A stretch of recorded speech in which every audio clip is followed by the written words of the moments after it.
and I get covered fast. So I made it through the muck hole at least 1.5 times. I am pretty much covered in that short amount of time. And still haven't gotten around to buying a new battery, so I'm really screwed right now. I gotta go up this hill. No idea how I'm gonna do it. But yeah, I don't think I'm gonna come back down here until I get another battery. So that's as far as I made it there, boys.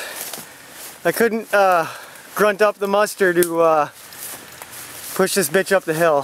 So here's a little perspective for you. It's not that steep a hill, but steeper than I want to push this thing up. So we get the Jeep. Ugh, and the wife driving, so hopefully she doesn't kill me.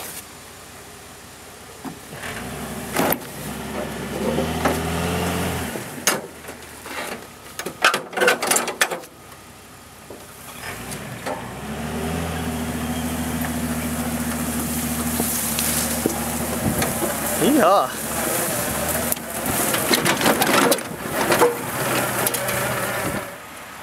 There's the aftermath.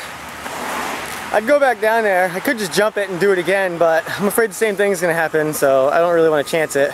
So, yeah. When I get a battery, another romp. See you guys later.